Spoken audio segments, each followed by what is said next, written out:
যুবসাথীরও কিছু বাকি আছে, কারণ ওটা মিসম্যাচ আছে, ওটা প্রসেস চলছে।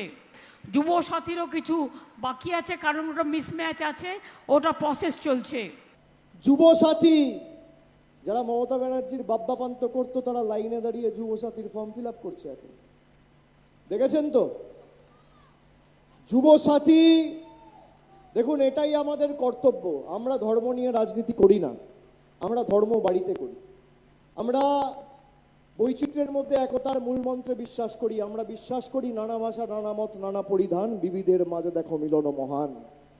আমরা রাজনীতি করি শিক্ষা, স্বাস্থ্য, কর্মসংস্থান, অন্ন, বস্ত্র, বাসস্থানকে কেন্দ্র করে। আর বিজেপি রাজনীতি করে ধর্মকে নিয়ে। যারা কন্যাশ্রী পেয়েছে তৃণমূল করলেও পেয়েছে, যারা রূপশ্রী পেয়েছে বিজেপি করলেও পেয়েছে, যারা যুবসাথীতে দাঁড়িয়ে ফর্ম ফিল আপ করেছ, বিজেপি তোমার দিক থেকে, তোমার হাত থেকে একদিক থেকে টাকা নিচ্ছে, আর মমতা ব্যানার্জি 1500 টাকা তোমার হাতে ধরাচ্ছে। এটাই পার্থক্য। আমি যখন জনপ্রতিনিধি, আমার কোনো ধর্ম নেই, আমার একটাই ধর্ম, মানব ধর্ম।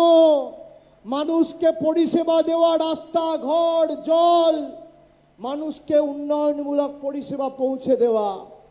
যুবসাথী প্রকল্পে বেনিফিশিয়ারির সংখ্যা খালি দাঁতন বিধানসভায় 26,752, 26,752, আর কেশিয়ারি বিধানসভায় 26,721, যারা অলরেডি টাকা পেয়ে গেছে। আমি আমার রিপোর্ট কার্ড দিলাম। বিজেপির রিপোর্ট কার্ড কোথায়? রাস্তাশ্রী, পথশ্রী প্রকল্পে গ্রাম সড়ক যোজনার টাকা, সেটাও মোদিবাবু আটকে রেখেছে। সেই রাস্তাশ্রী, পথশ্রী প্রকল্পে খালি দাঁতন বিধানসভায় 237টি রাস্তার নির্মাণ, পুনর্নির্মাণ এবং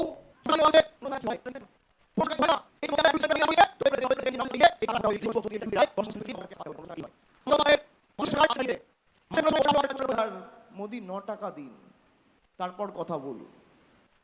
আমাদের সরকার 5 বছরে 90,000 টাকা দিচ্ছে।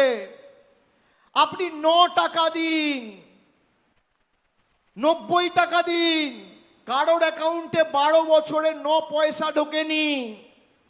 আজকে দিনের নাম করে অনেক ভাষণবাজি করেছিলেন, তারপর ভোকাট্টা।